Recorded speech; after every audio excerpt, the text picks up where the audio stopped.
Well, hello interview team. I am going to give you a brief tutorial on tracking your interviews.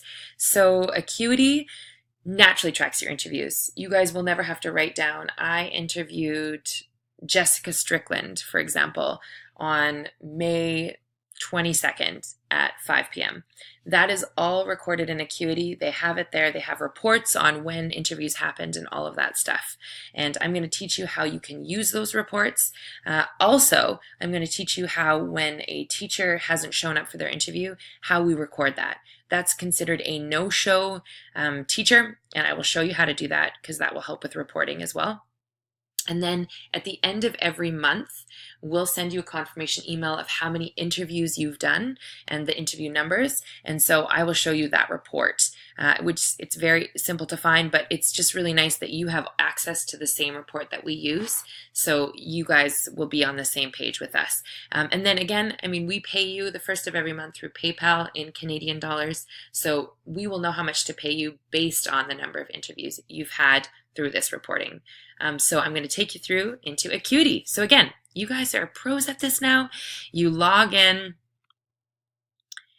and then from here, we will go log in. Again, if you have any questions around the login information, it is on the second page of your admissions interview team Google Doc. Okay?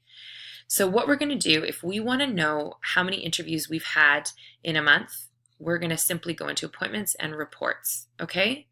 So I'm going to pretend that, this looks really fancy. I'm going to pretend that I am, who do I want to be? I'm going to be Adrienne Letty, okay? So what I want to do is I want to bring up my calendar. So let's say that we want to know how many interviews I've done for May already. That's perfect because that is what is going to be happening. Let's say we're paying you guys for May, so it's June 1st right now. So we would go into May, and I would go into your name. So I'm going to be Adrienne Letty, but you can select your name, and then all scheduled appointments. Okay, and the reason we put all scheduled appointment is because we want to know how many interviews were scheduled and how many interviews that we had teachers not show up for. Okay, this cancellation piece also shows us when a teacher has signed up for an interview but then canceled their interview. Okay, so I'm going to show you this information. So it's actually pretty cool because it shows you even the dates. So this is only going to take us up to real time today, but usually it would be the whole month. So Adrian has done 36 interviews. Okay, $3. He's had 3 China interviews, 33 Korea interviews, the total amount of hours it shows here. So that's 36 in total. So that's where we would go to find how many interviews you've had and how much money that we will be giving you for that particular month for all the interviews that you've done. Okay, so again, it's left-hand column under appointments, reports. You'll go in, you'll select the date range. So the month that you want to know about, you'll select your name, whichever one that is there. Okay, and then all scheduled appointments. So that is that. Now, we also talked about what happens if somebody doesn't show up for their interview.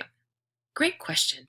So what you're going to do, let's say it was Emma Chambers. Okay, I'll be Kelly Smith right now. So Emma Chambers, we've been calling her. We've Skyped her. She didn't answer. Ooh, look, she also has somebody. This is what it would look like if you had somebody who you were applying with. Anyway, sorry about my ADD here. So Skype, Emma, she didn't answer. We called her, didn't pick up. Okay, so we need to show that Emma is a no-show. So what we would do is we would go cancel.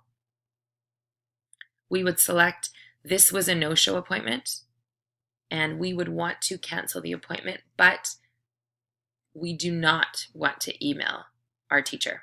So then we would select that.